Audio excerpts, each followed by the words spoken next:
सावधान, इस चैनल की कहानियां सुनने से आपको कहानी की लत और रातों की नींद उड़ने का खतरा है। कृपया हेडफोन लगा लें, वरना आपके घरवाले समझेंगे कि आप सच में किसी दूसरी दुनिया में पहुंच गए हैं। बिना ब्रेक के सुनने पर कहानी हैंगओवर की जिम्मेदारी हमारी। तो अगर मैं अभी 10 लाख 1 हजार स्वर्ण सिक्के जमा करूं, तो क्या मैं गोल्ड सदस्यता के लिए पात्र हूं? आरव ने पूछा। गोबलिन बैंकर के धैर्य का बांध अब टूटने ही वाला था। हाँ, बिल्कुल, यह ऐसे ही काम करता है, गोबलिन ने झुंझलाहट में कहा। आरव बार बार चेक कर रहा था कि भुगतान आया या नहीं, लेकिन रोहित सिंगला समय ले रहा था, जिससे आरव की घबराहट बनने लगी। दादाजी नोवा, रोहित सिंगला भुगतान कर देगा ना? आरव ने मन ही मन पूछा। वह सिस्टम कॉन्ट्रैक्ट से बंधा है आरव, वह जरूर करेगा, चिंता मत करो, नोवा ने उसे आश्वस्त किया। 5 मिनट बीत गए और कुछ नहीं हुआ। भानु को आरव को नीचा दिखाने का मौका मिल गया। वह चिल्लाया, ओह, दिखावा बंद करो, तुम्हारे पास गोल्ड तो क्या, सामान्य सदस्यता के भी पैसे नहीं होंगे। 10 लाख स्वर्ण सिक्के, क्या मजाक है? पूरी पृथ्वी के खिलाड़ियों की औसत आय करोड़ों में है। तुमने यह वेटिंग गेम सबको बेवकूफ़ बनाने के लिए खेला है। तुम अपने भाई नहीं हो, तुम हम में से 99.9% खिलाड़ियों से बेहतर नहीं हो। अपनी औकात मानो कि तुम कंगाल हो। भानु के इस फटने से पृथ्वी पर कमेंट्स की बाढ़ आ गई। लोग आरव की आलोचना करने लगे और राजपूत नाम का मजाक उड़ाने लगे। आरव की सांसें तेज हो गईं, उसे पसीना आने लगा। वह पिछले जीवन के उस अपमान को दोबारा नहीं झेलना चाहता था। सब कुछ उसके पक्ष में होने वाला था, लेकिन वो कमबख्त पेमेंट आ ही नहीं रहा था। आखिर रोहित सिंगला कर क्या रहा था? भानु के चिल्लाने के बाद आरव थोड़ा घबरा गया। उसे समझ नहीं आ रहा था कि भुगतान क्यों रुका हुआ है, लेकिन उसने सपने में भी नहीं सोचा था कि रोहित सिंगला उसकी लाइव स्ट्रीम देख रहा था और पैसे न मिलने पर उसकी प्रतिक्रिया का मजा ले रहा था। रोहित सिंगला ने जानबूझकर देरी की ताकि वह पक्का कर सके कि 10,07,000 स्वर्ण सिक्के जिसे भेजने हैं, वह वास्तव में आरव ही है। जब 5 मिनट बीत गए और आरव ने जमा राशि नहीं दी, तो उसे यकीन हो गया कि आरव ही वह लाभार्थी है जिसे रावण ने पैसे भेजने को कहा था। आरव, आरव, आरव, तुम रावण को कैसे जानते हो? या शायद तुम ही रावण हो? कितना दिलचस्प है। रोहित सिंगला के शातिर दिमाग में एक नई साजिश ने जन्म लिया। पैसे भेज दो, रोहित सिंगला ने अपने सहायक को आदेश दिया। वह अपने बचपन के दोस्त को और अधिक अपमानित होते नहीं देखना चाहता था। अगले 5 सेकंड के भीतर धनराशि ट्रांसफर कर दी गई। भानु ने अपने भाषण में आरव की धज्जियां उड़ा दी थी और अब वह बैंक मैनेजर द्वारा आरव को बाहर निकाले जाने का इंतजार कर रहा था। वह बहुत संतुष्ट था। उसकी नज़र में भाई भतीजावाद आधुनिक पृथ्वी पर सबसे बड़ा कलंक था और आरव जैसे लोग इसी तरह के बर्ताव के लायक थे। जब उसने बैंक मैनेजर को कांपते हुए देखा, तो उसे लगा कि वह गुस्से से कांप रहा है क्योंकि मैनेजर फटी आंखों से बैलेंस शीट को देख रहा था। लेकिन अगले ही पल मैनेजर के मुंह से निकले शब्दों ने भानु की बोलती बंद कर दी। तुम्हारी हिम्मत कैसे हुई हमारे गोल्ड कस्टमर से इस तरह बात करने की? तुच्छ मानव, गोबलिन मैनेजर भानु पर चिल्लाया। हाँ, तुम्हारी हिम्मत कैसे हुई? क्या कहा? भानु उलझन में था जब उसे एहसास हुआ कि गुस्सा आरव पर नहीं, बल्कि उस पर निकाला जा रहा है। गोल्ड कस्टमर कौन? भानु हैरान था, लेकिन आरव के चेहरे पर मुस्कान देखकर उसे समझ आ गया कि उसका सबसे बुरा सपना सच हो गया है। हमारे सम्मानित ग्राहक श्री आरव ने हमारे बैंक में 10,07,000 स्वर्ण सिक्के जमा किए हैं, जो उन्हें गोल्ड ग्रेड ग्राहक बनाता है। तुम्हारी हिम्मत कैसे हुई एक मामूली ब्रॉन्ज रैंक ग्राहक होकर उनसे ऊंची आवाज में बात करने की? मैं तुम्हारी सदस्यता रद्द करवा दूंगा। गोबलिन भानु पर बरस पड़ा और भानु ने हडबडी में अपनी लाइव स्ट्रीम काट दी। भले ही उसने पृथ्वी के लिए लाइव स्ट्रीम बंद कर दी थी, लेकिन महत्वपूर्ण खबर पहले ही प्रसारित हो चुकी थी और अब भानु पूरी दुनिया के सामने मजाक का पात्र बन चुका था। भानु को सांस लेने में दिक्कत हो रही थी। 10,07,000 स्वर्ण सिक्के। वह कल्पना भी नहीं कर सकता था कि एक इंसान सिग्मा में इतने कम समय में इतनी बड़ी रकम कैसे जुटा सकता है। यह इतनी दौलत थी कि 7 पीढ़ियां बिना किसी चिंता के ऐश कर सकती थीं। भानु ने एक सेकंड के लिए भी यह नहीं सोचा कि आरव में खुद ये पैसा कमाने की प्रतिभा हो सकती है। उसने दांत पीसते हुए कहा, तुमने अपने भाई से उधार मांगा था, है ना? नीच इंसान। आरव उसे पलटकर जवाब देना चाहता था कि यह उसकी अपनी कमाई है, लेकिन दादाजी नोवा ने उसे टोक दिया। नोवा ने आरव को इस स्थिति से निपटने के लिए एक स्क्रिप्ट दी और उसे वही दोहराने को कहा। तो क्या हुआ अगर मैंने मांगा? हाँ, मेरा भाई एक भगवान जैसा है जो मेरी हर जिद पूरी करता है। 10 लाख। अगर मैं चाहूँ तो 100 मिलियन भी मांग सकता हूँ और वे बिना किसी रुकावट के आ जाएंगे। मैं तुम्हारी तरह नहीं हूँ, मैं विशेषाधिकार प्राप्त हूँ, तुम जैसे कंगाल के बस की बात नहीं। आरव ने एक अमीर बिगल शहजादे की तरह अंदाज दिखाते हुए कहा, जिससे भानु और भी ज्यादा चिढ़ गया। तुमने वास्तव में इसे स्वीकार कर लिया? कितनी बेशर्मी है, धोखेबाज। भानु का दिमाग ठिकाने नहीं रहा। आरव का चरित्र एकदम बदल गया था। पैसे आते ही वह एक बिगल बच्चे की तरह व्यवहार करने लगा था। जहां भानु का ध्यान इस बात पर था कि आरव के भाई ने उसे प्रायोजित किया है, वहीं गोबलिन मैनेजर का ध्यान इस बात पर गया कि आरव का भाई एक भगवान है। उसने ठंडी सांस ली और पूछा, क्या मुझे आपके भाई का नाम जानने का सम्मान मिल सकता है? आरव ने बेपरवाही से कहा, Shakuni the undefeated, the human god, पृथ्वी ग्रह का रक्षक और स्वामी। गोबलिन की आंखें फटी की फटी रह गईं। शकुनी द अनडिफिटेड इस समय ब्रह्मांड में एक किंवदंती लेजेंड था, एकमात्र व्यक्ति जिसने ओमेगा को पूरा किया और एक देवता बनकर बाहर निकला। एक ऐसी उपलब्धि जो महादूत भी पूरी नहीं कर सका था। यह मानव उस महान हस्ती का भाई है। मैनेजर ने अपने माथे का पसीना पोंछते हुए सोचा और अपनी किस्मत को धन्यवाद दिया कि उसने पहले आरव का अपमान नहीं किया। श्रीमान, कृपया मुझे आपकी सदस्यता को गोल्ड से प्लेटिनम में अपग्रेड करने का सम्मान दें। आपके जैसे कद और वंश का व्यक्ति इस आमंत्रण के लिए पूरी तरह योग्य है। गोबलिन आरव को मक्खन लगाने लगा, जबकि भानु का चेहरा राख जैसा सफेद पड़ गया।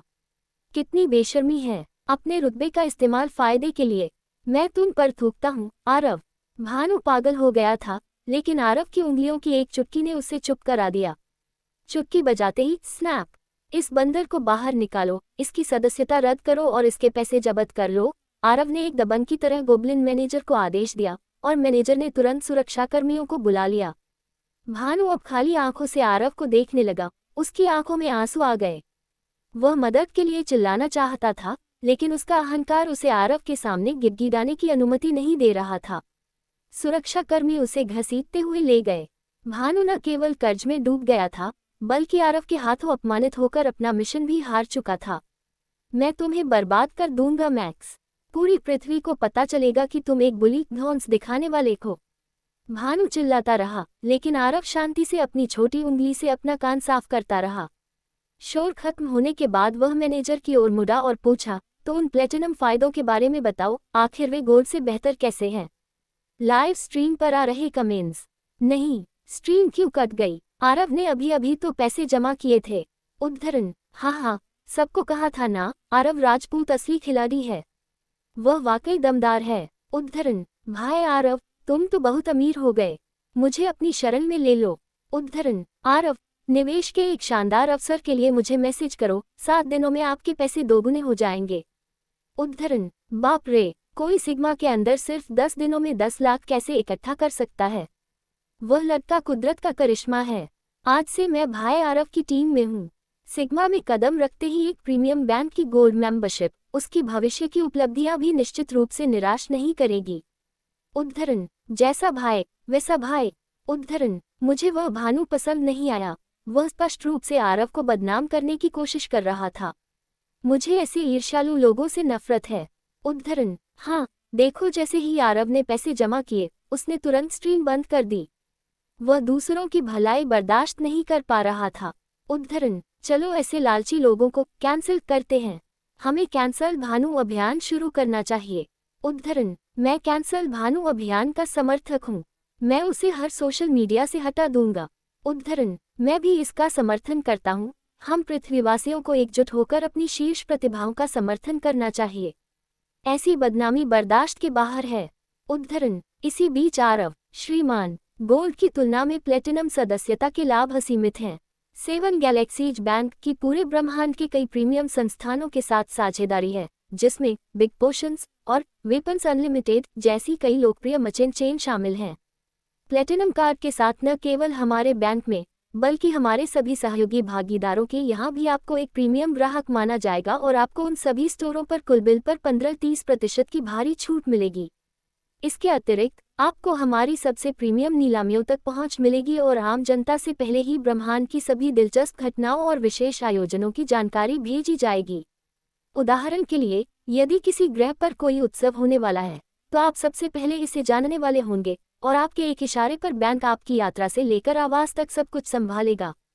यदि यह कोई व्यापारिक उत्सव है, तो हम बिक्री के लिए उपलब्ध सभी वस्तुओं, उनके इतिहास और ऐसी ही अन्य जानकारियों की एक सूची भी तैयार करेंगे ताकि आपकी यात्रा कुशल रहे। यदि आप नाश्ते में किसी सुदूर ग्रह के व्यंजन खाना चाहते हैं, तो बैंक एक कर्मचारी को उसे लाने के लिए भेजेगा और उसे आपके नाश्ते के लिए गर्मा गर्म परोसेगा। आपकी हर उचित इच्छा इस संस्थान के लिए आदेश की तरह होगी और हम आपकी सेवा करने की पूरी कोशिश करेंगे। आपको अपनी सभी जमा राशियों पर 10% की शानदार ब्याज दर मिलेगी और आप बहुत कम 11% ब्याज दर पर 10 मिलियन 1 करोड़ स्वर्ण तक उधार भी ले सकते हैं। प्रीमियम क्लबों से लेकर बेहतरीन डाइनिंग रेस्टोरेंट तक, ये कार्ड आपको बिना किसी समस्या के किसी भी लाइन को बाईपास करने में मदद करेगा। इसका उपयोग करके आप न केवल हमारे बैंक से, बल्कि ब्रह्मांड भर के 132 संबद्ध बैंकों से भी पैसे निकाल सकेंगे। इस कार्ड को रखने के लाभ अनगिनत हैं और उन्हें समझाने में मुझे पूरा दिन लग जाएगा, लेकिन संक्षेप में यह है कि अब आप 7 गैलेक्सीज परिवार के एक मूल्यवान सदस्य हैं। बैंक मैनेजर को कार्ड के फायदों के बारे में बताते हुए सुनकर आरव मुस्कुराया। वह वास्तव में भाग्यशाली था कि उसे प्लेटिनम अपग्रेड मिला, क्योंकि दादाजी नोवा की रणनीति ने उसे एक बहुत ही उपयोगी अतिरिक्त लाभ दिलाया था। आरव बिग पोशन और वेपन्स अनलिमिटेड जैसी चेन से परिचित था और उन प्रीमियम संस्थानों में छूट मिलना अपने आप में एक बड़ी बात थी।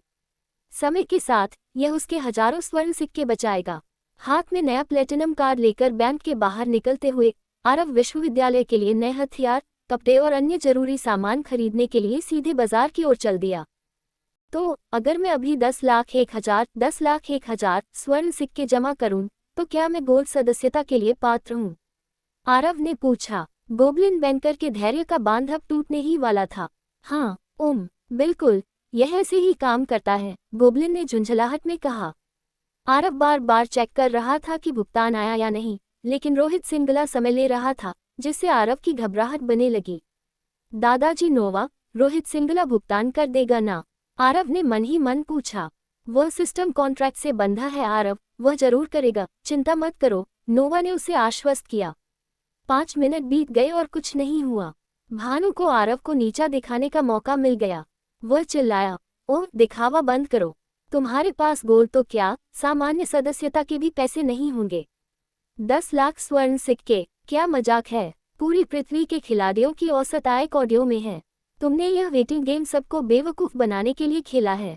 तुम अपने भाई नहीं हो, तुम हम में से 99.9% खिलाड़ियों से बेहतर नहीं हो। अपनी औकात मानो कि तुम कंगाल हो। भानु के इस फटने से पृथ्वी पर कमेंट्स की बाढ़ आ गई। लोग आरव की आलोचना करने लगे और राजपूत नाम का मजाक उड़ाने लगे।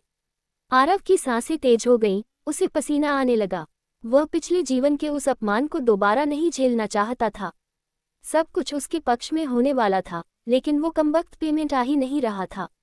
आखिर रोहित सिंगला कर क्या रहा था? भानु के चिल्लाने के बाद आरव थोड़ा घबरा गया। उसे समझ नहीं आ रहा था कि भुगतान क्यों रुका हुआ है, लेकिन उसने सपने में भी नहीं सोचा था कि रोहित सिंगला उसकी लाइव स्ट्रीम देख रहा था और पैसे न मिलने पर उसकी प्रतिक्रिया का मजा ले रहा था। रोहित सिंगला ने जानबूझकर देरी की ताकि वह पक्का कर सके कि 10,07,000 स्वर्ण सिक्के जिसे भेजने हैं, वह वास्तव में आरव ही है। जब 5 मिनट बीत गए और आरव ने जमा राशि नहीं दी, तो उसे यकीन हो गया कि आरव ही वह लाभार्थी है जिसे रावण ने पैसे भेजने को कहा था। आरव, आरव, आरव, तुम रावण को कैसे जानते हो? या शायद तुम ही रावण हो? कितना दिलचस्प है। रोहित सिंगला के शातिर दिमाग में एक नई साजिश ने जन्म लिया। पैसे भेज दो, रोहित सिंगला ने अपने सहायक को आदेश दिया। वह अपने बचपन के दोस्त को और अधिक अपमानित होते नहीं देखना चाहता था। अगले 5 सेकंड के भीतर धनराशि ट्रांसफर कर दी गई। भानु ने अपने भाषण में आरव की धज्जियां उड़ा दी थी और अब वह बैंक मैनेजर द्वारा आरव को बाहर निकाले जाने का इंतजार कर रहा था। वह बहुत संतुष्ट था। उसकी नज़र में भाई भतीजावाद आधुनिक पृथ्वी पर सबसे बड़ा कलंक था और आरव जैसे लोग इसी तरह के बर्ताव के लायक थे।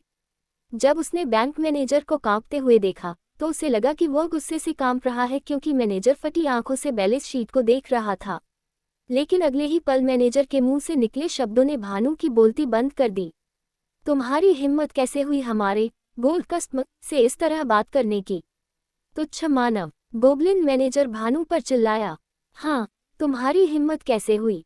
क्या कहा? भानु उलझन में था जब उसे एहसास हुआ कि गुस्सा आरव पर नहीं बल्कि उस पर निकाला जा रहा है।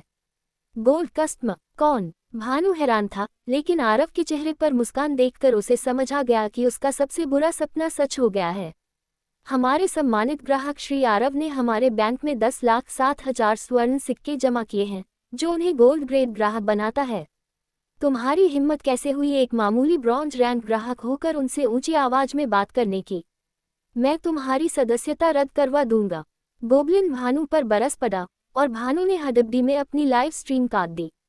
भले ही उसने पृथ्वी के लिए लाइव स्ट्रीम बंद कर दी थी, लेकिन महत्वपूर्ण खबर पहले ही प्रसारित हो चुकी थी और अब भानु पूरी दुनिया के सामने मजाक का पात्र बन चुका था। भानु को सांस लेने में दिक्कत हो रही थी। 10,07,000 स्वर्ण सिक्के। वह कल्पना भी नहीं कर सकता था कि एक इंसान सिग्मा में इतने कम समय में इतनी बड़ी रकम कैसे जुटा सकता है।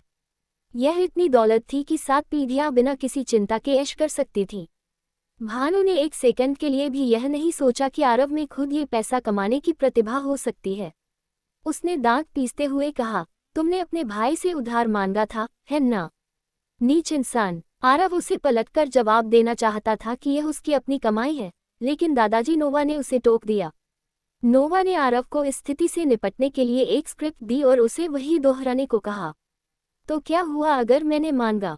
हाँ, मेरा भाई एक भगवान जैसा है जो मेरी हर जिद पूरी करता है। 10 लाख? अगर मैं चाहूँ तो 100 मिलियन भी मांग सकता हूँ और वे बिना किसी रुकावट के आ जाएंगे। मैं तुम्हारी तरह नहीं हूँ, मैं विशेषाधिकार प्राप्त हूँ, तुम जैसे कंगाल के बस की बात नहीं। आरव ने एक अमीर बिगल शहजादे की तरह अंदाज दिखाते हुए कहा, जिससे भानु और भी ज्यादा चिढ़ गया। तुमने वास्तव में इसे स्वीकार कर लिया? कितनी बेशर्मी है, धोखेबाज। भानु का दिमाग ठिकाने नहीं रहा। आरव का चरित्र एकदम बदल गया था। पैसे आते ही वह एक बिगल बच्चे की तरह व्यवहार करने लगा था। जहां भानु का ध्यान इस बात पर था कि आरव के भाई ने उसे प्रायोजित किया है, वहीं गोब्लिन मैनेजर का ध्यान इस बात पर गया कि आरव का भाई एक भगवान है। उसने ठंडी सांस ली और पूछा, क्या मुझे आपके भाई का नाम जानने का सम्मान मिल सकता है? आरव ने बेपरवाही से कहा, Shakuni the undefeated, the human god, पृथ्वी ग्रह का रक्षक और स्वामी। गोब्लिन की आंखें फटी की फटी रह गईं। शकुनी द अनडिफिटेड इस समय ब्रह्मांड में एक किंवदंती लेजेंड था, एकमात्र व्यक्ति जिसने ओमेगा को पूरा किया और एक देवता बनकर बाहर निकला। एक ऐसी उपलब्धि जो महादूत भी पूरी नहीं कर सका था। यह मानव उस महान हस्ती का भाई है। मैनेजर ने अपने माथे का पसीना पोंछते हुए सोचा और अपनी किस्मत को धन्यवाद दिया कि उसने पहले आरव का अपमान नहीं किया। श्रीमान, कृपया मुझे आपकी सदस्यता को गोल्ड से प्लेटिनम में अपग्रेड करने का सम्मान दें। आपके जैसे कद और वंश का व्यक्ति इस आमंत्रण के लिए पूरी तरह योग्य है। गोब्लिन आरव को मक्खन लगाने लगा, जबकि भानु का चेहरा राख जैसा सफेद पड़ गया। कितनी बेशर्मी है, अपने रुतबे का इस्तेमाल फायदे के लिए। मैं तुम पर थूकता हूँ, आरव। भानु पागल हो गया था, लेकिन आरव की उंगलियों की एक चुटकी ने उसे चुप करा दिया। चुटकी बजाते ही स्नैप। इस बंदर को बाहर निकालो, इसकी सदस्यता रद्द करो और इसके पैसे जब्त कर लो। आरव ने एक दबंग की तरह गोब्लिन मैनेजर को आदेश दिया और मैनेजर ने तुरंत सुरक्षाकर्मियों को बुला लिया। भानु अब खाली आंखों से आरव को देखने लगा। उसकी आंखों में आंसू आ गए। वह मदद के लिए चिल्लाना चाहता था, लेकिन उसका अहंकार उसे आरव के सामने गिड़गिड़ाने की अनुमति नहीं दे रहा था। सुरक्षाकर्मी उसे घसीटते हुए ले गए। भानु न केवल कर्ज में डूब गया था, बल्कि आरव के हाथों अपमानित होकर अपना मिशन भी हार चुका था। मैं तुम्हें बर्बाद कर दूंगा मैक्स। पूरी पृथ्वी को पता चलेगा कि तुम एक बुली धौंस दिखाने वाले हो। भानु चिल्लाता रहा, लेकिन आरव शांति से अपनी छोटी उंगली से अपना कान साफ करता रहा। शोर खत्म होने के बाद वह मैनेजर की ओर मुड़ा और पूछा, तो उन प्लेटिनम फायदों के बारे में बताओ, आखिर वे गोल्ड से बेहतर कैसे हैं? लाइव स्ट्रीम पर आ रहे कमेंट्स। नहीं, स्ट्रीम क्यों कट गई? आरव ने अभी तो पैसे जमा किए थे। उद्धरण, हाँ, सबको कहा था ना, आरव राजपूत असली खिलाड़ी है। वह वाकई दमदार है। उद्धरण, भाई आरव, तुम तो बहुत अमीर हो गए, मुझे अपनी शरण में ले लो।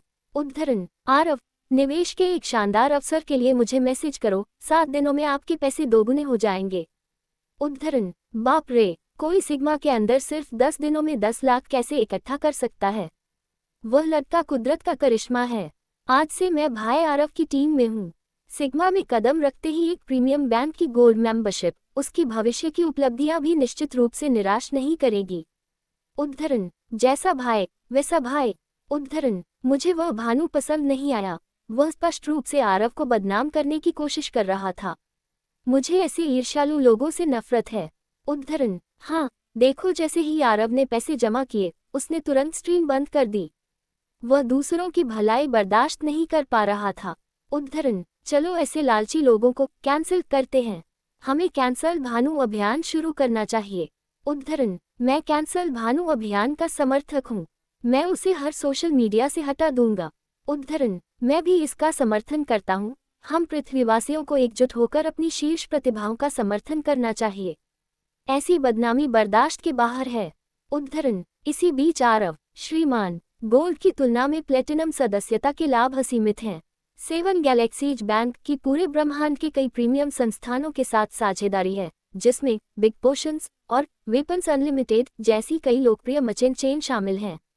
प्लेटिनम कार्ड के साथ न केवल हमारे बैंक में, बल्कि हमारे सभी सहयोगी भागीदारों के यहाँ भी आपको एक प्रीमियम ग्राहक माना जाएगा और आपको उन सभी स्टोरों पर कुल बिल पर 15-30% की भारी छूट मिलेगी। इसके अतिरिक्त आपको हमारी सबसे प्रीमियम नीलामियों तक पहुंच मिलेगी और आम जनता से पहले ही ब्रह्मांड की सभी दिलचस्प घटनाओं और विशेष आयोजनों की जानकारी भेजी जाएगी। उदाहरण के लिए, यदि किसी ग्रह पर कोई उत्सव होने वाला है, तो आप सबसे पहले इसे जानने वाले होंगे और आपके एक इशारे पर बैंक आपकी यात्रा से लेकर आवास तक सब कुछ संभालेगा। यदि यह कोई व्यापारिक उत्सव है, तो हम बिक्री के लिए उपलब्ध सभी वस्तुओं, उनके इतिहास और ऐसी ही अन्य जानकारियों की एक सूची भी तैयार करेंगे ताकि आपकी यात्रा कुशल रहे। यदि आप नाश्ते में किसी सुदूर ग्रह के व्यंजन खाना चाहते हैं, तो बैंक एक कर्मचारी को उसे लाने के लिए भेजेगा और उसे आपके नाश्ते के लिए गर्मा गर्म परोसेगा। आपकी हर उचित इच्छा इस संस्थान के लिए आदेश की तरह होगी और हम आपकी सेवा करने की पूरी कोशिश करेंगे। आपको अपनी सभी जमा राशियों पर 10% की शानदार ब्याज दर मिलेगी और आप बहुत कम 11% ब्याज दर पर 10 मिलियन 1 करोड़ स्वर्ण तक उधार भी ले सकते हैं। प्रीमियम क्लबों से लेकर बेहतरीन डाइनिंग रेस्टोरेंट तक, ये कार्ड आपको बिना किसी समस्या के किसी भी लाइन को बाईपास करने में मदद करेगा। इसका उपयोग करके आप न केवल हमारे बैंक से, बल्कि ब्रह्मांड भर के 132 संबद्ध बैंकों से भी पैसे निकाल सकेंगे। इस कार्ड को रखने के लाभ अनगिनत हैं और उन्हें समझाने में मुझे पूरा दिन लग जाएगा, लेकिन संक्षेप में यह है कि अब आप सेवन गैलेक्सीज परिवार के एक मूल्यवान सदस्य हैं। बैंक मैनेजर को कार्ड के फायदों के बारे में बताते हुए सुनकर आरव मुस्कुराया। वह वास्तव में भाग्यशाली था कि उसे प्लेटिनम अपग्रेड मिला, क्योंकि दादाजी नोवा की रणनीति ने उसे एक बहुत ही उपयोगी अतिरिक्त लाभ दिलाया था। आरव बिग पोशन और वेपन्स अनलिमिटेड जैसी चेन से परिचित था और उन प्रीमियम संस्थानों में छूट मिलना अपने आप में एक बड़ी बात थी। समय के साथ यह उसके हजारों स्वर्ण सिक्के बचाएगा। हाथ में नया प्लेटिनम कार्ड लेकर बैंक के बाहर निकलते हुए आरव विश्वविद्यालय के लिए नए हथियार, कपड़े और अन्य जरूरी सामान खरीदने के लिए सीधे बाजार की ओर चल दिया। उसका बजट सिर्फ 5000 स्वर्ण सिक्कों का था, क्योंकि वह 2000 आपात स्थिति के लिए बचाना चाहता था और फीस भरने के लिए उसे 1 मिलियन की जरूरत थी। हालांकि मॉर्निंग स्टार जैसे पिछले ग्रह पर, जो टियर 0 खिलाड़ियों से भरा था, 5000 स्वर्ण भी एक बड़ी संपत्ति थी। यहाँ इस तरह के पैसे खर्च करने से वह आम लोगों के बीच किसी राजा से कम नहीं था। आरव की योजना सरल थी, सामान खरीदो, विश्वविद्यालय के लिए टेलीपोर्टेशन लो और जितनी जल्दी हो सके दाखिला कराओ। आरव सबसे पहले दर्जियों की दुकान पर गया, जहां एक अति उत्साही मोटे आदमी ने उसका स्वागत किया। वह आदमी आरव की मर्जी के बिना उसके पूरे शरीर पर अपनी उंगलियां घुमा रहा था। आइए आइए सेनोर गिनेलुओगी को अपना सही माप लेने दीजिए, उस मोटे आदमी ने आरव की कॉलरबोन को दबाते हुए कहा। क्या आप कृपया थोड़ा दूर से माप ले सकते हैं? आरव ने विनम्रता से पूछा, लेकिन उसकी बात को पूरी तरह अनसुना कर दिया गया। गिनेलुओगी उत्साह में आरव का कद काठी नापता रहा। इस आदमी को माफ कर दीजिए, गिनेलुओगी ने इतने लंबे समय के बाद ऐसा बेहतरीन इंसानी नमूना देखा है, गठीला और एकदम सही अनुपात वाला शरीर। कोई ऐसा जो गिनेलुओगी के बनाए कपड़ों के साथ न्याय कर सके, दर्जी ने उत्साहित होकर कहा। आरव शांत हो गया और उसे अपना काम करने दिया। 5 मिनट तक अजीब तरह से छूने के बाद गिनेलुओगी ने आखिरकार पूछा, आपको किस रंग के कपड़े चाहिए? आरव, काला। गिनेलुओगी, मजबूती। आरव, ज्यादा अधिमानतः चमक लेद। गिनेलुओगी, जेबें। आरव, 3 छिपी हुई जेबें और 2 बाहर की तरफ। गिनेलुओगी, हथियारों के लिए जेब। आरव, हाँ, जितनी संभव हो सके। गिनिल होगी, पोषण के लिए। आरव, 1 गिनिल होगी, मैचिंग पैंट और जूते।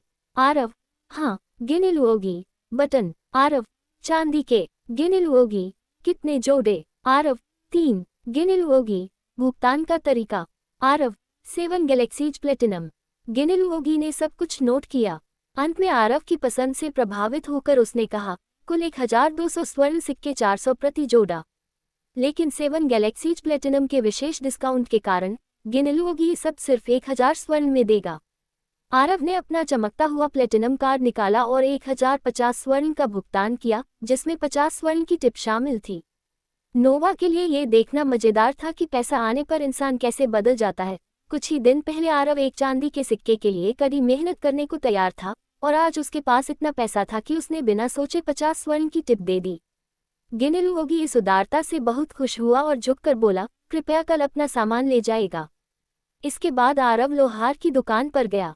चूंकि इस टियर 0 ग्रह पर वेपन्स अनलिमिटेड का कोई स्टोर नहीं था, आरव को बुस्केट्स ब्रदर्स नाम की एक स्थानीय दुकान पर जाना पड़ा।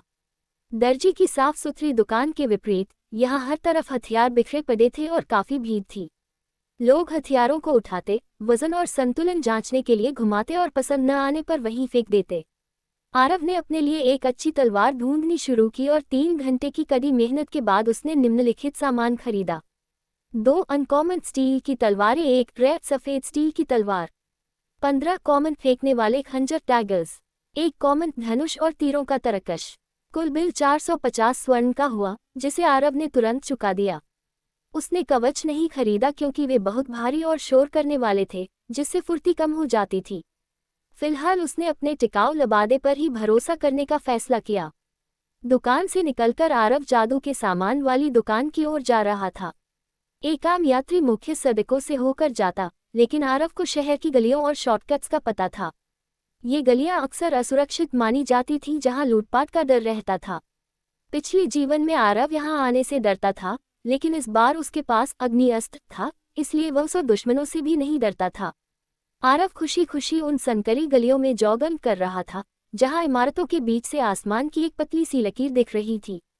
तभी उसे एक जोरदार धमाके की आवाज सुनाई दी। धाम, बैंग, उफ! इमारतों के बीच से कोई कचरे के डिब्बे पर आ गिरा था। कम रोशनी के कारण आरव केवल एक आकृति देख सका। उसने चिंता से पूछा, क्या तुम ठीक हो? तभी ऊपर से 3 और लोग नीचे कूदे, जो गिरने वाले का पीछा कर रहे थे। कचरे में गिरा व्यक्ति तुरंत अपने पैरों पर खड़ा हो गया। आरव ने देखा कि सुनहरी भूरी रंग की आंखों वाली एक जोड़ी उसे घूर रही थी, और फिर वह आकृति बिजली की गति से उसके पास से गुजरी। पीछा करने वाले भी तुरंत उसके पीछे हो लिए। आरव ने उस दृश्य को देखा जो बिल्कुल वैसा ही था जैसा अखिल ने उसे अपने विजन दृष्टि में दिखाया था। एक अंबर आंखों वाली लड़की, हाथ में 2 खंजर और अंधेरी गली में पीछा करते दुश्मन। ये वही चेहरा था जिसे आरव अच्छी तरह जानता था, क्योंकि कुछ ही दिन पहले इसी महिला ने आरव के सीने में वही खंजर उतार दिए थे। वह माया थी। धत तेरे की, धत धत! आरव बदबदाया और उनके पीछे दौड़ने लगा। ये लड़की चैन से क्यों नहीं रह सकती? मेयर के गार्ड्स के हाथों मरते मरते अभी 4 दिन भी नहीं हुए और यह फिर से मुसीबत मोल ले रही है। आरव को नहीं पता था कि मामला क्या है, बस उसे इतना याद था कि अखिल ने उसे इस महिला को बचाने के लिए कहा था, इसलिए उसे किसी भी कीमत पर उसे बचाना ही था। आरव ने अपनी पूरी ताकत से माया और उसके पीछा करने वालों का पीछा किया, लेकिन शुरुआती 30 सेकंड में ही उसे यह साफ हो गया कि दूसरों की गति के मुकाबले वह बहुत धीमा था। हालांकि आरव ने अपने अनकहे स्टक पॉइंट्स को किसी बेहतर समय के लिए बचाकर रखा था, लेकिन मजबूरी में उसे अपनी गति बढ़ाने के लिए उन सबको एजिलिटी में डालना पड़ा। गति में वृद्धि काफी प्रभावशाली थी, और इस बढ़ी हुई रफ्तार के साथ आरव मुश्किल से उस समूह को गलियों में ट्रैक कर पा रहा था। रोशनी की कमी के कारण उसे अंधेरे में हिलती हुई आकृतियों को देखने के लिए अपनी आंखों पर बहुत जोर देना पड़ रहा था। आरव का स्टेमिना तेजी से खत्म हो रहा था। इतनी देर तक पूरी गति से दौड़ना उसके शरीर को बुरी तरह थका रहा था और वह सिर से पांव तक पसीने में तरबतर था। तभी आरव ने अंधेरी गली में चिंगारियां उठती देखी और उसके तुरंत बाद धातुओं के टकराने की आवाज आई। ऐसा लग रहा था कि हमलावरों ने आखिरकार माया को पकड़ लिया था और अब उनके बीच लड़ाई छिड़ गई थी। आरव थक चुका था, लेकिन उसने दांत पीसकर खुद को और तेज दौड़ने के लिए धक्का दिया। उसने पीछे से एक बेखबर हमलावर पर हमला किया और जबरदस्त गति के साथ उसे जमीन पर गिरा दिया। धाम! हमलावर पूरी तरह से अचंभित रह गया और आरव ने उसके झटके का पूरा फायदा उठाया। उसने अपने नए खरीदे गए खंजर से प्रतिद्वंद्वी की छाती पर कई बार वार किया, जबकि वह खुद जोर जोर से हाँफ रहा था। Bhoom Bhoom Bhoom 454590 critical hit. कोष्टक system अधिसूचना आपने फारूक नाम के एक T1 खिलाड़ी को मार दिया है। चूंकि प्रतिद्वंद्वी डार्क फैक्शन से है और आप वर्तमान में लाइट फैक्शन क्षेत्र में हैं, इसलिए आपको कोई बदनामी नहीं मिलेगी। चूंकि आप लाइट फैक्शन से हैं, इसलिए सिफ्सुन के अंदर खिलाड़ी को मारने के लिए आपको कोई एक्सपी नहीं मिलेगा। सिस्टम टिप्पणी T0 पर रहते हुए दूसरी T1 हत्या, आपकी किस्मत गजब की है। दुश्मन की मौत की पुष्टि होने के बाद आरव खड़ा हुआ। वह लगातार हाँफ रहा था और अपना खंजर ढीले हाथों से बचे हुए 2 हमलावरों की ओर ताने हुए था। आरव ने कहा, सुनो, हाँफते हुए, ये औरत मेरी सुरक्षा में है, तो मेहरबानी करके यहाँ से दफा हो जाओ, प्लीज। आरव ने पहली बार हमलावरों को ध्यान से देखा। हालांकि वे सिर से पांव तक काले कपड़ों में ढके हुए थे, लेकिन उनके नुकीले कानों और त्वचा के गहरे भूरे रंग से पता चलता था कि वे डार्क एल्व्स थे। 2 हमलावर और घायल माया, तीनों ने आरव को ऐसे देखा जैसे वह कोई जोकर हो। आरव पर एक साधारण इंस्पेक्शन स्पेल चलाकर वे सब ये समझ गए थे कि वह केवल लेवल 3 का एक T0 कमजोर खिलाड़ी है। इसे मार डालो, जीवित हमलावरों में से एक ने भारी आवाज में कहा, और दूसरा सदस्य अपनी छोटी तलवार लेकर आरव की ओर झपटा। फायरबॉल! आरव ने अपना दाहिना हाथ आगे बढ़ाते हुए कहा। तुरंत एकाक के गोले ने हमलावर को उड़ा दिया और उसे पीठ के बल पीछे गिरा दिया।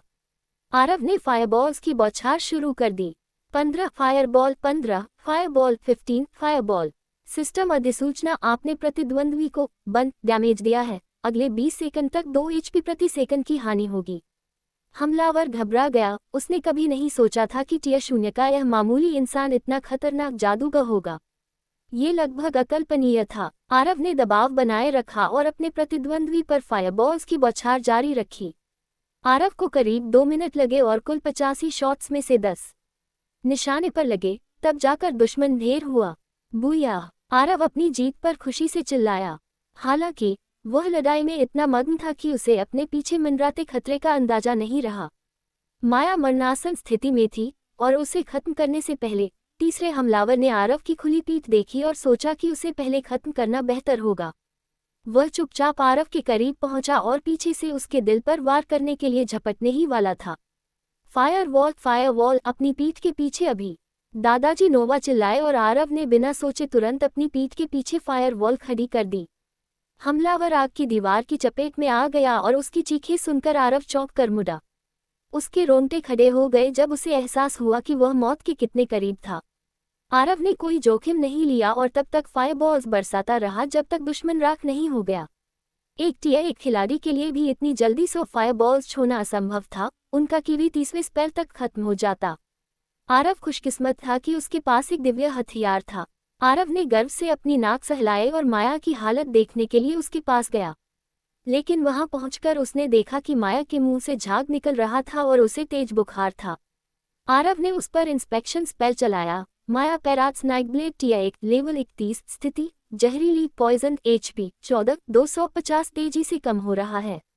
धत! मेरे पास कोई पोशंस नहीं है। आरव बदबदाया। वह दुकान पर ही जा रहा था जब ये सब हुआ। मुझे लगता है मुझे इसे मरने देना चाहिए। सेफ जोन में है तो स्थायी मृत्यु तो होगी नहीं। इसे स्मृति मिटाने वाला जहर दिया गया है। अगर यह मर गई तो इसकी यादों का एक बड़ा हिस्सा हमेशा के लिए मिट जाएगा। गली में एक पुरुष स्वर गूंजा। आरव तुरंत सतर्क हो गया और गली को रोशन करने के लिए हाथ में फायरबॉल जलाया। उसने देखा कि एक सफाईकर्मी आराम से गली में झाड़ू लगा रहा था। उस सफाईकर्मी की त्वचा पीली सफेद थी और उसकी आंखें माया की आंखों से भी कहीं ज्यादा गहरी लाल थीं। उसकी आंखें किसी साधारण कामगार के बजाय एक शक्तिशाली योद्धा जैसी लग रही थी। वह व्यक्ति एल्बिनो लग रहा था क्योंकि उसकी भौहें और बाल भी सफेद थे। उसकी उम्र का अंदाजा लगाना मुश्किल था, लेकिन नोवा के अनुसार वह अपने 30 के दशक के मध्य में था। वह दिखने में बेहद प्रभावशाली और गठीले बदन वाला था। अगर उसके हाथ में झाड़ू और नीले रंग की वर्दी न होती तो आरव उसे कोई बड़ा रईस समझ बैठता। आरव ने उस पर इंस्पेक्शन स्पेल चलाने की कोशिश की, लेकिन उसे आश्चर्य हुआ कि वह उस आदमी की पहचान नहीं जान पाया। आरव को महसूस हुआ कि वह आदमी नुकसान नहीं पहुंचाएगा, फिर भी उसकी मौजूदगी उसे असहज कर रही थी। अगर तुम इसे बचाना चाहते हो तो तुम्हारे पास सिर्फ 30 सेकंड हैं। अगर मैं तुम्हारी जगह होता तो जल्दी करता, सफाईकर्मी ने कहा, जिससे आरव की तंद्रा टूटी। अगर तुम उसे बचाना चाहते हो तो तुम्हारे पास लगभग 30 सेकंड हैं। अगर मैं तुम्हारी जगह होता तो जल्दी करता, सफाईकर्मी ने आरव को याद दिलाया, जो अपनी जद्दा से बाहर निकला। आरव को उस अजीब सफाईकर्मी पर भरोसा नहीं था, फिर भी वर्तमान में उसके पास उस पर विश्वास करने के अलावा कोई विकल्प नहीं था। जिस व्यक्ति को उसे बचाना था वह सचमुच उसके सामने दम तोड़ रही थी। मैं उसे कैसे बचाऊं? मेरे पास कोई पोशंस नहीं है और न ही मैं उपचार जादू कर सकता हूं, आरव ने अपनी आवाज में थोड़ी जल्दबाजी के साथ पूछा। खैर, वह एक वैम्पायर है, उसे ठीक करने के लिए अपना खून दो, सफाईकर्मी ने हमेशा की तरह सहज भाव से सुझाव दिया। आरव यह विचार सुनकर सिहर गया, फिर भी उसने बहादुरी से अपनी हथेली चीर दी और माया के झाग वाले मुंह में खून टपकाना शुरू कर दिया। जैसे ही मानव रक्त माया के मुंह में गया, वह तुरंत हिलने डुलने लगी। उसकी आदिम प्रवृत्तियां जाग उठी और उसने अनैच्छिक रूप से आरव के खून से सने हाथ को काट लिया। आह! जैसे ही माया ने उसे काटा, आरव को लगा जैसे उसके पूरे शरीर में बिजली दौड़ गई हो। उसका मन सुन्न होने लगा और उसका दिल तेजी से खून पंप करने लगा। आरव की आंखों के सामने सब कुछ धुंधला होने लगा और उसे लगा कि उसकी मांसपेशियां जेली की तरह ढीली पड़ गई हैं। उसने देखा कि सफाईकर्मी एक कुटिल मुस्कान के साथ उसकी ओर बढ़ रहा है। आरव ने अपने पैरों पर खड़े होने के लिए संघर्ष किया, लेकिन उसका सुस्त शरीर कोई प्रतिक्रिया नहीं दे रहा था। माया ने उसके हाथ में इतनी गहराई से दांत गदा दिए थे कि वह अपनी कमजोर ताकत के साथ खुद को छुड़ा नहीं पा रहा था। उस क्षण आरव केवल यही सोच सका, धिक्कार है, फिर से नहीं। तभी सफाईकर्मी ने आरव को बेहोश करने के लिए अपने झाड़ू के चपटे सिरे से प्रहार किया। आरव के पूरी तरह बेहोश होने से पहले उसने अपने दिमाग में एक परिचित आवाज सुनी जिसने कुछ ऐसा कहा, मूर्ख, और फिर उसके सामने अंधेरा छा गया। सफाईकर्मी ने अपने घुटने मोड़े और माया को तब तक पर्याप्त रक्त पीने दिया जब तक कि उसके चेहरे पर रंगत नहीं लौट आए और उसकी जान का खतरा टल गया। फिर उसने आरव के हाथ को उसके मुंह से हटा दिया, उसे उसका सारा खून चूसने से रोक दिया।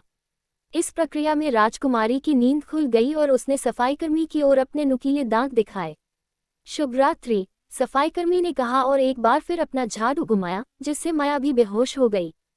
सफाईकर्मी ने आरव के खून से सने हाथ को अपनी नाक के पास खींचा और उसके ताजे खून की महक ली। आज मानव रक्त पीने की संभावना से उसके मुंह में पानी आ रहा था। हालांकि आरव का खून पीना शुरू करने से पहले आरव के गले में लटके एक हरे रंग के पेंडेंट ने उसकी उत्सुकता जगाई। सफाईकर्मी ने उस हरे पंखों वाले देवदूत पेंडेंट पर अपने इंस्पेक्शन स्पेल का उपयोग किया और ये देखकर हैरान रह गया कि उच्च निरीक्षण स्तर होने के बावजूद वह वस्तु की जानकारी नहीं देख पा रहा था। उत्सुक होकर उसने आरव के स्टैट्स की जांच की तो पाया कि आरव के शरीर में कीवी का एक भी बिंदु नहीं था। लेकिन कुछ ही समय पहले सफाईकर्मी ने अपनी आंखों से एक जादूगर के रूप में उसका कौशल देखा था। सफाईकर्मी अब खुलकर मुस्कुरा रहा था। इस लड़के जैसे दिलचस्प व्यक्ति से मिले उसे लगभग 1 दशक हो गया था। अब वह उसे खाना नहीं चाहता था, बल्कि उन सभी रहस्यों को जानना चाहता था जो वह अपने भीतर छिपाए हुए था। इंच दर इंच उसके शरीर को स्कैन करने के बाद अंततः सफाईकर्मी को आरव के कौशल का स्रोत मिल गया, अंदर समाया हुआ अग्नि अस्त्र। ये देखकर वह अपनी हंसी नहीं रोक पाया। नोवा ने अग्नि अस्त्र की पहचान को टियर 3 तक गुप्त रखा था, जिसका अर्थ था कि सफाईकर्मी कम से कम टियर 4 का एक शक्तिशाली व्यक्ति था। आखिर तुम कौन हो? सफाईकर्मी ने बदबदाते हुए कहा। वह स्पष्ट रूप से आरव के असामान्य भाग्य और पहचान में रुचि ले रहा था। तभी उसके मन में एक शरारती विचार ने जन्म लिया। यह एक अत्यंत जोखिम भरी प्रक्रिया थी, जिसका उपयोग लाखों साल पहले पागल जादूगर ने पिशाचों की एक ऐसी नस्ल बनाने के लिए किया था जो इतनी शक्तिशाली थी कि उनके अपने ही लोगों ने उन्हें ब्रह्मांड के लिए खतरा घोषित कर उनका शिकार किया था। जहां इंसानों को पिशाच में बदलना अपने आप में खतरनाक था, वहीं रूपांतरण के दौरान ब्लड लाइन हेरफेर की प्रक्रिया और भी खतरनाक थी। केवल 10,000 में से एक विषय ही इस प्रक्रिया में जीवित बच पाता था और उन बचे हुए 10,000 में से केवल एक ही मानसिक रूप से स्वस्थ रह पाता था। स्वाभाविक रूप से पिशाच मनुष्यों की तुलना में बहुत बेहतर नस्ल थे। पिशाचों का औसत जीवनकाल 280 वर्ष था, जबकि कुछ 400 वर्ष की आयु तक भी जीवित रहते थे।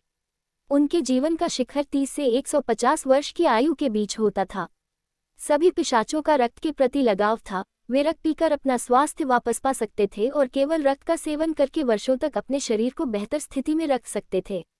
मनुष्यों के विपरीत इस नस्ल के लिए भोजन और पानी की आवश्यकता नहीं थी।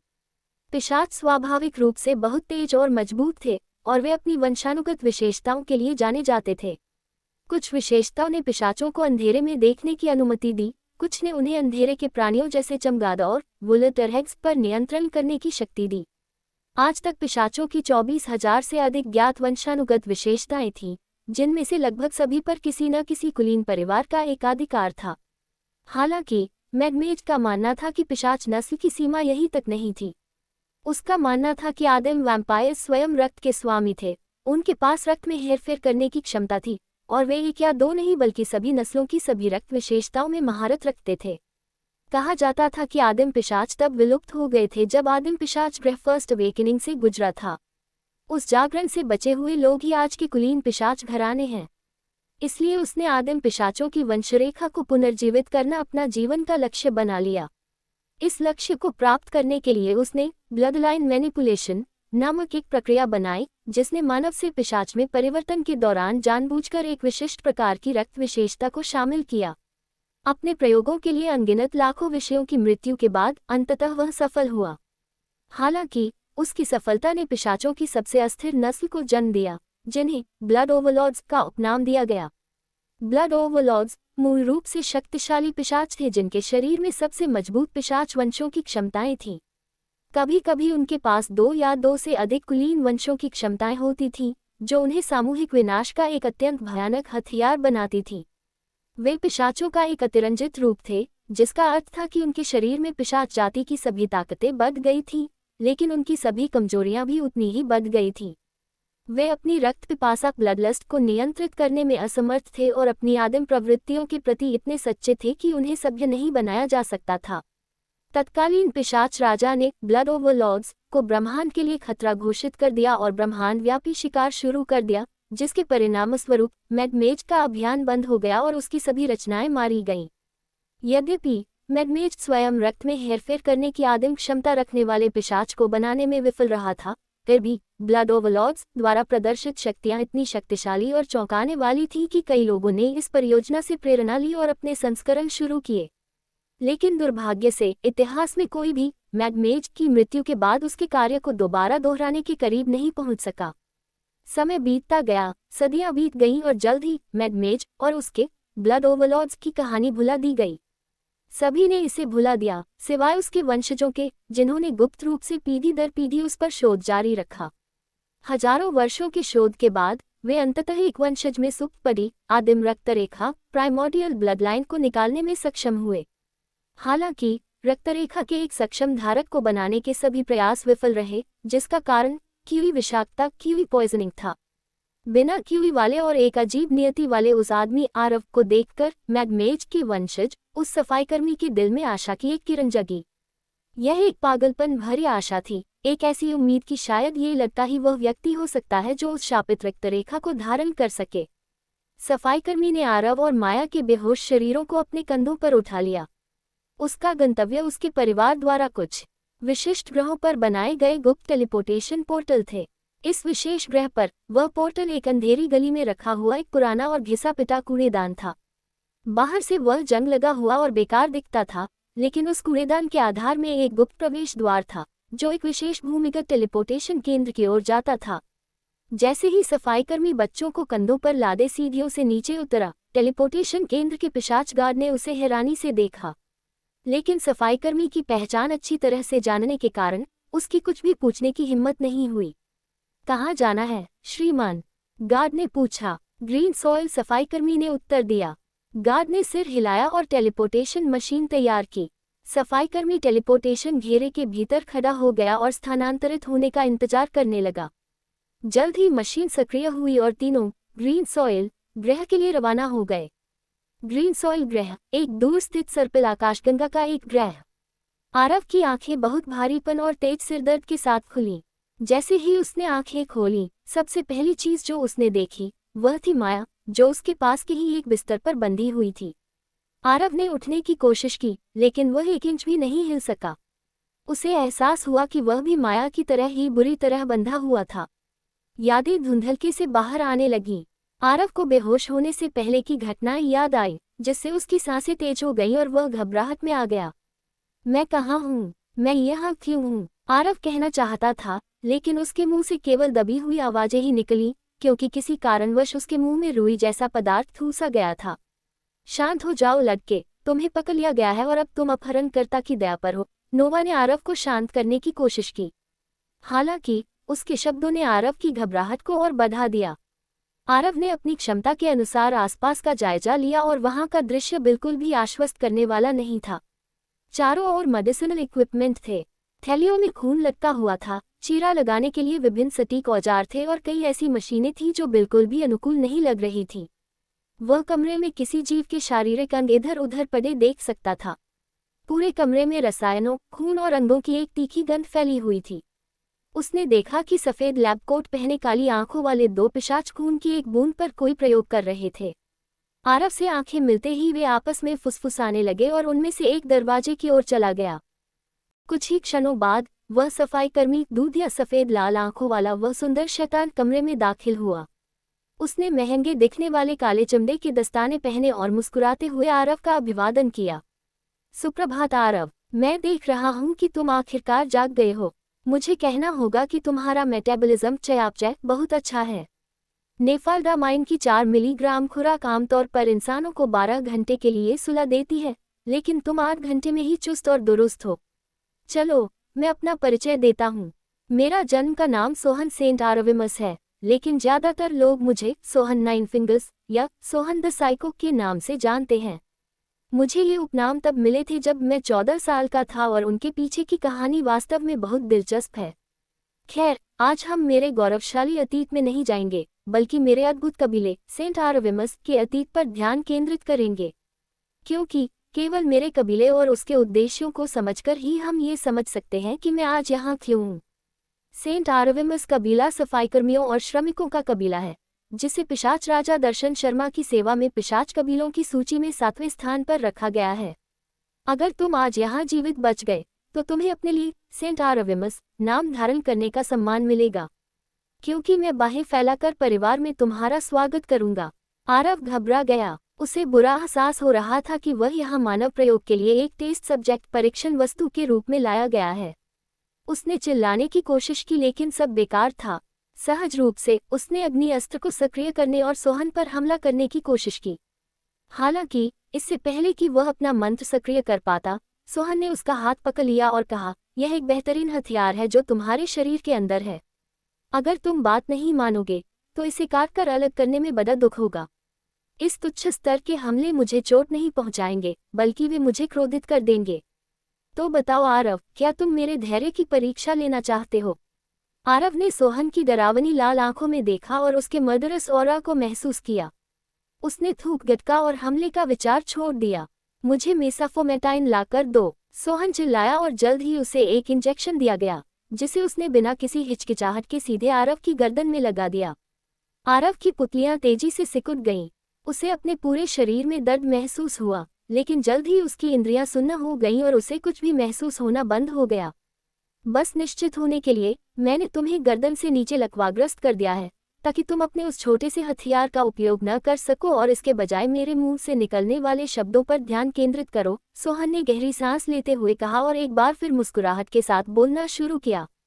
तो हालांकि हम सेंट आरविमस के कई पूर्वज रहे हैं, हम व्यक्तिगत रूप से यह कहना पसंद करते हैं कि हमारे कबीले की सेवा करने वाला सबसे महान संरक्षक डेनिस सेंट आरविमस था, जिसे ब्रह्मांड के इतिहास में मैगमेज पागल जादूगर के रूप में भी जाना जाता है।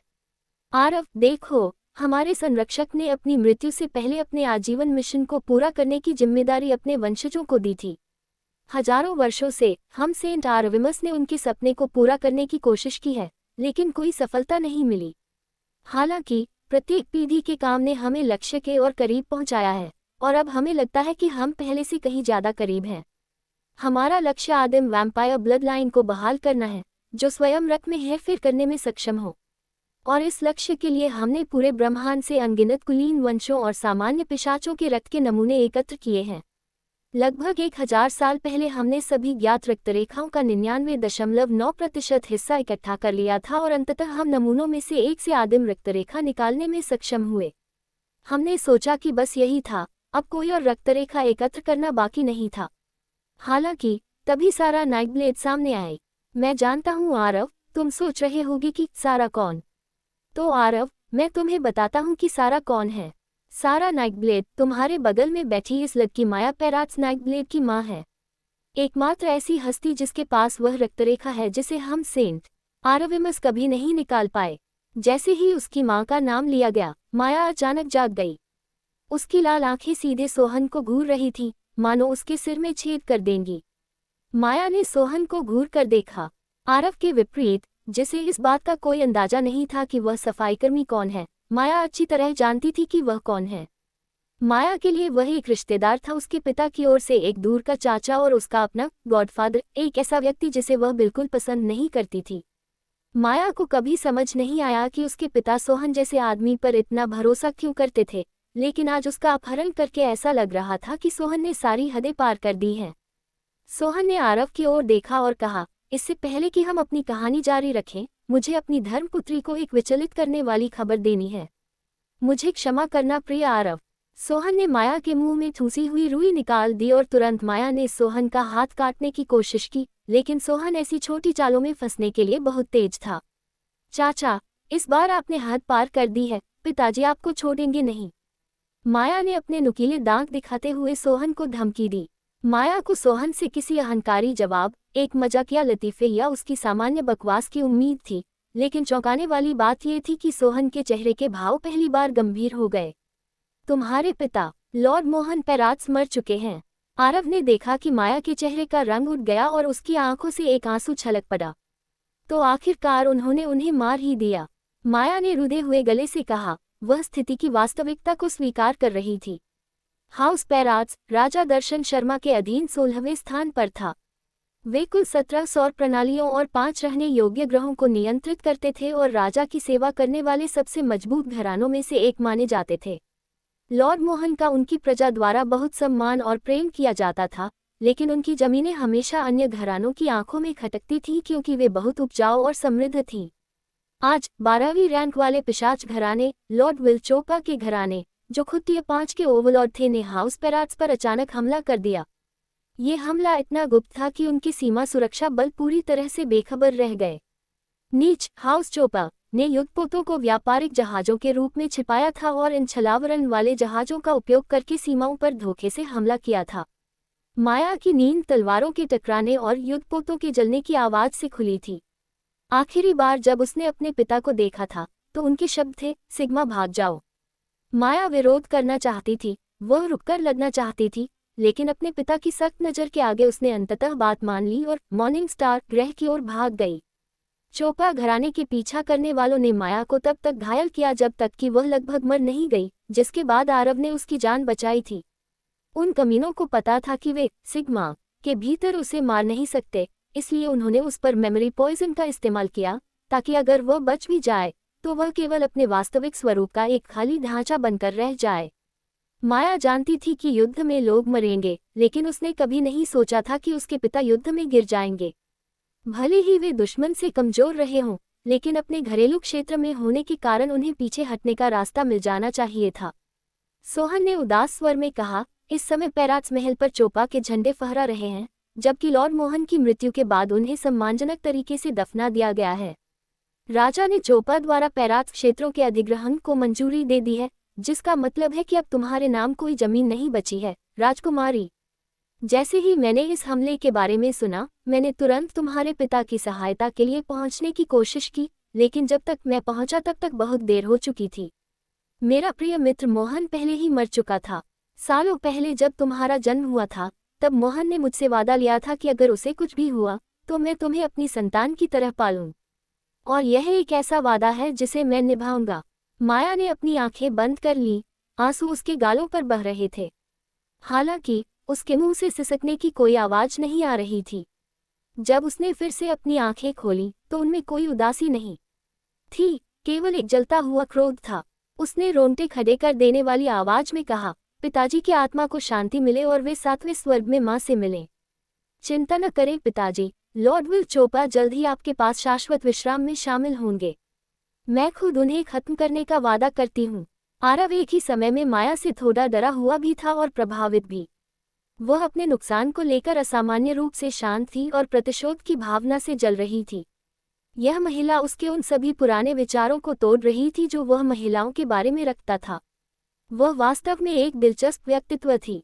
नहीं, तुम ऐसा नहीं करोगी, सोहन ने कहा। उसके चेहरे पर उसकी सामान्य मुस्कान लौट आई। राजकुमारी, तुम वही करोगी जो मैं कहूँगा। तुम विश्वविद्यालय जाओगी, अपना समय बिताओगी, अपने कौशल को निखारोगी और मजबूत बनोगी। बदला लेने का समय आएगा, लेकिन वह जल्द ही नहीं आने वाला। सोहन ने अपनी सबसे मासूम मुस्कान बिखेरी, लेकिन इससे वह केवल दुष्ट और डरावना लग रहा था। गद्दार, क्या तुम्हारा खून नहीं खौलता? तुम्हारी हिम्मत कैसे हुई मेरे पिता को अपना प्रिय मित्र कहने की? हाउस सेंट आरविमस हाउस चोपड़ा को नेस्तनाबूद कर सकता है। तुम्हारी हिम्मत कैसे हुई बदला न लेने की? माया पूरी तरह से सोहन पर भड़क उठी, लेकिन उसे माया के चिल्लाने से कोई फर्क नहीं पड़ा। सोहन ने अपने सहायक की ओर देखा और उसे एनेस्थीसिया का इंजेक्शन देने का इशारा किया। मैं तुम पर थूकती हूँ, सोहन सेंट मैक्सिमस, मैं तुम पर और तुम्हारे कबीले पर थूकती हूँ। मुझे फिर कभी अपनी धर्मपुत्री मत कहना। मैं तुम्हारी बात कभी नहीं सुनूंगी, समझ गए तुम? सुनो बच्ची, मैं पालन पोषण में बहुत अच्छा नहीं हूँ, लेकिन मैं फिर भी यह सुनिश्चित करूंगा कि तुम वही करो जो मुझे तुम्हारे लिए सबसे अच्छा लगता है। तो तुम जितना चाहो चिल्ला सकती हो, लेकिन अभी कुछ समय तक न तो कोई बदला लिया जाएगा और न ही हाउस चोपड़ा की हत्या होगी। हम उचित समय आने पर उन्हें नष्ट कर देंगे, लेकिन अभी नहीं। फिलहाल तुम सो जाओ, सोहन ने माया को इंजेक्शन लगाते हुए कहा, जिससे वह तुरंत बेहोश हो गई। गहरी सांस लेते हुए सोहन ने आरव की ओर देखा और कहा, आरव, तुम्हें इस दृश्य के लिए मुझे क्षमा करना होगा। तुम्हें अंदाजा नहीं है कि मेरे जैसे सुंदर पुरुषों के लिए महिलाओं से निपटना कितना कठिन होता है। आरव ने अपनी आंखें घुमाईं।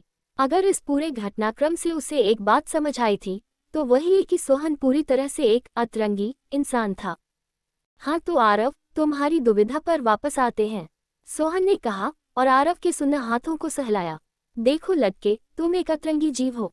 मैंने निजी तौर पर हर तरह के प्राणी देखे हैं, इंसान, vampires, zombie, goblin, hobgoblin, fire goblin, dumb goblin, मतलब बहुत सारे गोब्लिन। लेकिन मैंने आज तक ऐसा कोई प्राणी नहीं देखा जो प्रथम जागरण फर्स्ट अवेकनिंग में जीवित बच गया हो और फिर भी उसके पास क्यूई आंखें न हो। इस उपलब्धि में तुम अकेले हो। तुम्हारी क्यूई नसें पूरी तरह बंद हैं, फिर भी तुम क्यूई से भरपूर इस वातावरण में क्यूई विषाक्तता का शिकार हुए बिना जीवित हो। ये वास्तव में अद्भुत है, सोहन ने खुशी से झूमते हुए कहा। उसे आरव जैसा अनोखा नमूना पहले कभी नहीं मिला था। देखो आरव, पिशाच एक ऐसी नस्ल है जो पैदा भी हो सकती है और बनाई भी जा सकती है। पिशाच न केवल प्राकृतिक रूप से जन्म लेते हैं, बल्कि एल्फ और इंसान दो ऐसी विशेष प्रजातियां हैं जिन्हें एक विशेष प्रक्रिया के माध्यम से पिशाच में बदला जा सकता है, जिसे हम वैम्पायरिफिकेशन कहते हैं।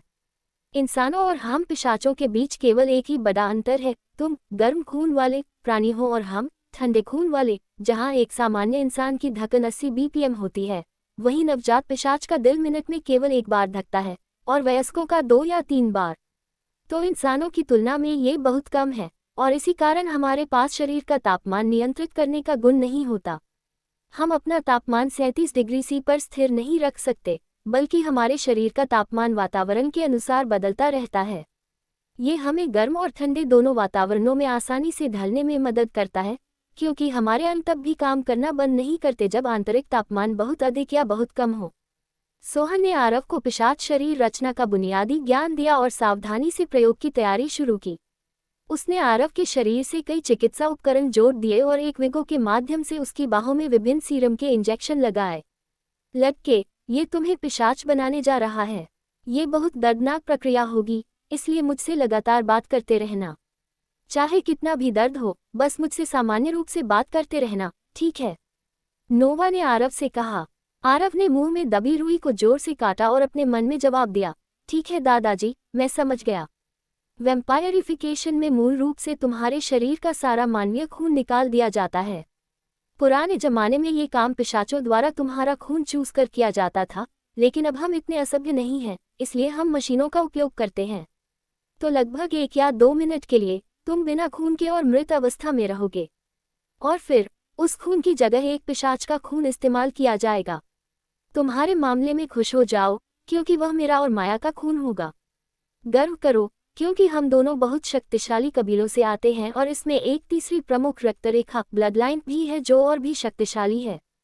किसी सही खरीदार के लिए इस खून की कीमत अरबों सिक्कों से भी ज्यादा होगी, लेकिन तुम्हें ये बिल्कुल मुफ्त मिल रहा है।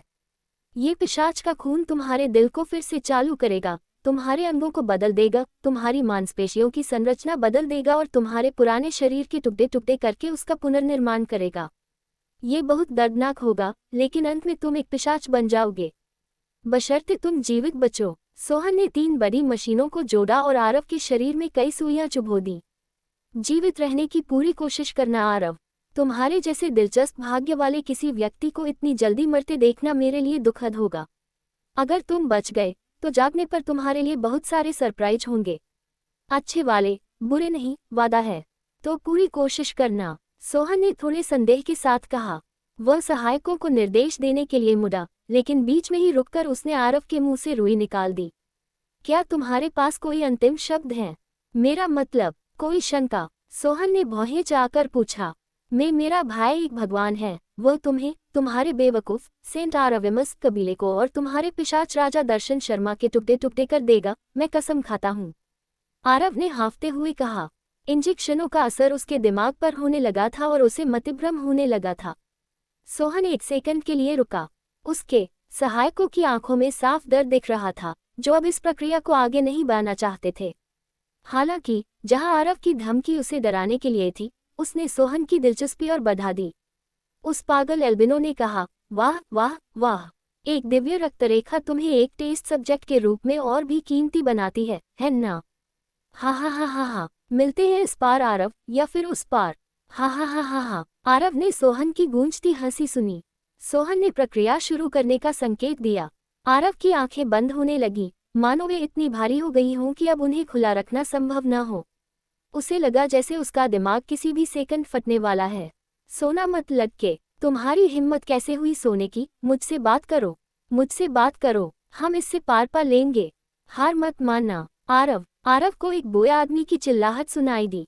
वे आवाजें बहुत दूर से आती हुई लग रही थी, बिल्कुल उसके दिवंगत पिता की आवाज की तरह। आरव को लगा जैसे वह एक अथाह खाई में गिर रहा है। ये डरावना था लेकिन साथ ही शांतिपूर्ण भी। आरव ने महसूस किया कि उसकी सारी महत्वाकांक्षाएं और इच्छाएं उस अंधेरे में खो रही हैं। उसका शरीर हल्का और बोझ मुक्त हो गया। हालांकि बोझ के बाद वे चीजें भी उसका साथ छोड़ने लगी जिन्हें वह प्यार करता था। आरव घबरा गया और उस खाई में संघर्ष करने लगा। जब उसने अर्जुन को खुद से दूर जाते देखा तो वह पूरी तरह से सिहर उठा। आरव ने संघर्ष किया और अपने भाई की टखनों को मजबूती से पकड़ लिया। वह गिरना तो बंद हो गया, लेकिन वह एक ही जगह फंस गया, न नीचे जा पा रहा था और न ही वापस ऊपर। आरव ने दांत पीसकर खुद को ऊपर खींचने की कोशिश की, लेकिन सब व्यर्थ था। मैं हार मानने से इनकार करता हूँ। यहाँ नहीं, अभी नहीं, कभी नहीं। आरव ने एक आदिम गर्जना की, और जैसे उसकी पुकार का उत्तर देते हुए एक सुनहरा फरिश्ता उस खाई में नीचे उठकर आया, जिसने उस अंधेरी दुनिया में रोशनी भर दी। आरव ने उस फरिश्ते को पहचान लिया, वह अखिल था, उसका उपकारी। अखिल ने आरव को पीछे से धक्का दिया जबकि आरव ने ऊपर अर्जुन की एडियों को पकड़ रखा था। सब मिलकर उस खाई से वापस ऊपर रोशनी और जीवन की ओर बने लगे। जैसे ही आरव अंततः उस खाई से बाहर निकला, उसने अपने सारे बोझ और अपने प्रियजनों को फिर से पा लिया। लेकिन अंत में उसने केवल एक चीज खो दी। वह एक अनमोल चीज थी, एक अमूर्त संपत्ति जिसे उसका मूल व्यक्तित्व कहा जा सकता था। लेकिन अब वह उसके पास नहीं थी। उस खाई से बचने की कीमत बहुत भारी थी, और वहां से जीवित बाहर आने के लिए आरव को अपनी इंसानियत खोनी पड़ी। आरव इस हफ्ते शायद 5वीं बार तेज सिरदर्द के साथ जागा। उसके चारों ओर खून और अंग बिखरे हुए थे, और ऐसा लग रहा था कि वह किसी प्रकार के मेडिकल रूम के अंदर है। क्या मुझे अस्पताल में भर्ती किया गया था? आरव ने एक पल के लिए सोचा, लेकिन जल्द ही यादें ताज़ा हो गईं और उसे बेहोश होने से पहले की सारी घटनाएं याद आ गईं। तो अब मैं एक वैम्पायर हूँ, शायद, आरव ने सोचा। आश्चर्यजनक रूप से जागने पर आरव जरा भी नहीं घबराया। उसका दिमाग एकदम साफ था और उसकी भावनाएं ठंडी और स्थिर थीं। आरव को स्पष्ट रूप से याद था कि जब वह पहली बार यहाँ जागा था तो कमरे के दृश्य को देखकर उसे बेचैनी हुई थी। हालांकि इस बार खून और रंगों को देखकर उसे जरा भी घबराहट नहीं हुई, बल्कि उन्हें देखकर उसे शरीर में एक सिहरन भरी उत्तेजना महसूस हुई। जैसे ही खून की गंध आरव की नाक में पहुंची, उसने सहज रूप से अपने नए उगे हुए नुकीले दांत दिखाए और एक पिशाच की तरह फुफकारने लगा। ये फुफकार लगभग स्वाभाविक थी, छींक की तरह अनियंत्रित खून को देखकर उसके शरीर में पैदा हुई प्यास की एक प्रतिक्रिया। अब वह उन बंधनों से मुक्त था जो यहाँ पहली बार आने पर उसके शरीर पर लगाए गए थे। आरव इस बार हिलने डुलने में सक्षम था। वह उस मेज से उठ खड़ा हुआ जिस पर वह सो रहा था, लेकिन उसे कुछ अजीब सा महसूस हो रहा था। पहली चीज जो आरव ने गौर की वह ये थी कि उसकी लंबाई बढ़ गई थी। उसे अपना शरीर सामान्य से बड़ा लग रहा था।